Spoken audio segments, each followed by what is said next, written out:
का सबसे बड़ा धार्मिक महाकुंभ है। शिव भक्तों की ऐसी और किसी ने नहीं देखी। संख्या जनसंख्या कितने लोग आए इसका कोई अता पता नहीं। चारों तरफ शिव में माहौल है और चारों तरफ लोग भक्ति के आनंद में डूबे हुए हैं। चाहे आप हो, चाहे मैं हूँ, चाहे मेरा कोई भाई हो। और सबसे बड़ा एक विषय जो हुआ है वो मैं आपको जरूर बताना चाहूँगा।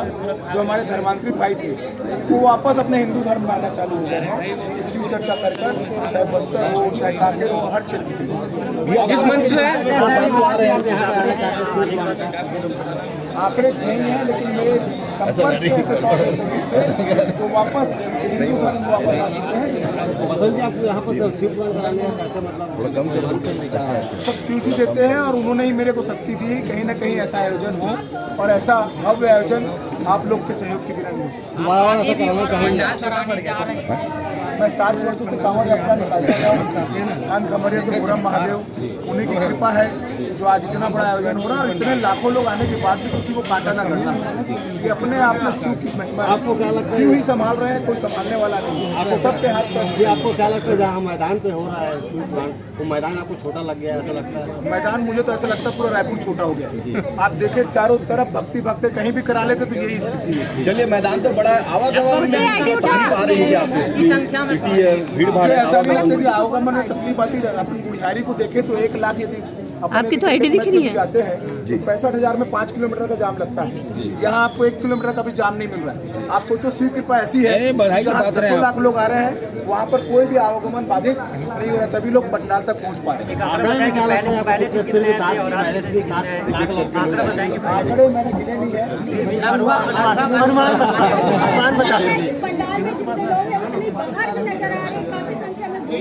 सिर्फ चारों तरफ मुंडी मुंडी चेहरे ही नजर आ रहे हैं। ये तो बहुत आगे आ गए हो आप। पूजन करने का भी धन ना हो, दूसरों के कपड़े पहनकर स्कूल जा रहा हो और किताबों से दूसरों की पढ़ रहा हो, तो उसका लक्ष्य क्या हो सकता है? उसके लिए मूल लक्ष्य होता है भोजन, उसका परिवार। घर में जिसके 2-2 बहनें हों और वैवाहिक जीवन भी सम्मुख में आ रहा हो कि भाई शादी भी करना है, ऐसी स्थिति में, परिस्थितियों में हमें तो यहाँ तक ध्यान में है, ज़्यादा लंबे समय तो हुआ नहीं है तथा आप लोगों की उम्र के हैं। तो हमारी जब बहन की शादी थी तो सीहोर में एक सेठ की शादी हुई थी। तो हम हमारी माँ के साथ में, हमारे पिता के साथ में सेठ जी के हाथ जोड़ने के लिए गए थे कि साहब ये जो डेकोरेशन है ये डेकोरेशन रहने दीजिए और हमारी बहन की बारात आए तो इसी डेकोरेशन में शादी हुई।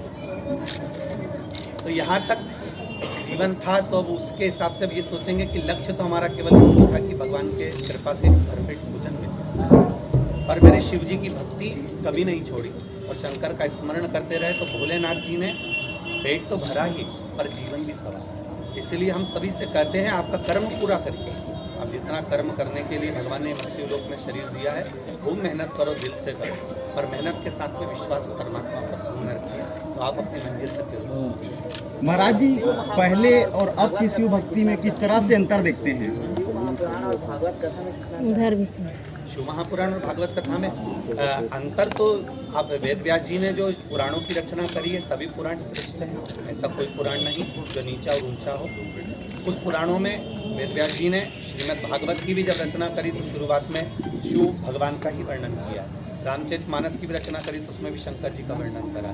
तो पुराण हमारे यहाँ, हमारे सनातन धर्म के लिए सभी एक बराबर है। हमारे यहाँ सनातन धर्म में हम कभी नहीं कहते कि राम श्रेष्ठ हैं, कि कृष्ण श्रेष्ठ हैं, कि शिव श्रेष्ठ है। ऐसे आपने शुरुआत की, इसके बारे में थोड़ा सा हम लोग जरूर जानना चाहेंगे। शिव महापुराण की कथा जो है, पूर्व से ही मैं गोवर्धन नाथ जी का परम भक्त रहा हूँ। शिव बाबा के चरणों में तो मेरे गिरिराज बाबा ने हिलाकर छोड़ा है।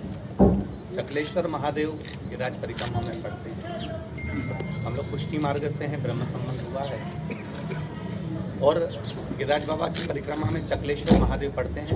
उनकी आराधना, नित्य करना, स्मरण करना, भगवान शिव भक्ति की ओर अग्रणी रहना। शुरुआती जो समय रहा है वो थोड़ा सा बहुत गरीबी का रहा है। कहीं शिव मंदिर में बैठे रहते थे, भगवान शंकर की आराधना, शिव मंदिर को साफ करना, शंकर भगवान पर जल चढ़ाना, क्योंकि पहले मंदिरों में भी इतनी भीड़ नहीं होती थी। शिव मंदिरों में जाले लगे होते थे। शिव मंदिर के ऊपर जो बेलपत्र पड़ी है वो 2-4 दिन तक पड़ी ही रहती थी। तो उसको पूरा निर्माल्य उठाकर विसर्जन करना, सफाई करना, तो कहीं ना कहीं मेरे देवाधिदेव महादेव की कृपा, शिव की उदारता है जो उन्होंने। क्या शुरू से आप अध्यात्म की ओर आना चाहते थे? बचपन से ही आपने टारगेट कि बच्चा फिक्स कर लेता कि मुझे ये करना है, क्या आपने भी अध्यात्म की ओर जाने का प्रयास आपने किया?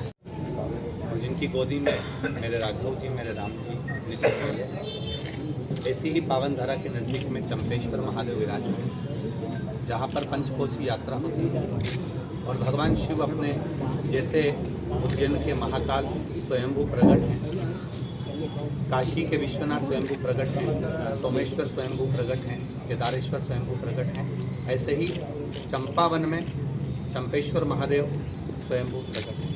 ऐसी पुण्य धरा पर जो ये पावन शिव महापुराण की कथा बसंत कुमार जी अग्रवाल जी द्वारा, उनके परिवार द्वारा जो चल रही है, रायपुर का एक बड़ा ही सुंदर आयोजन यहाँ आयोजित किया गया है।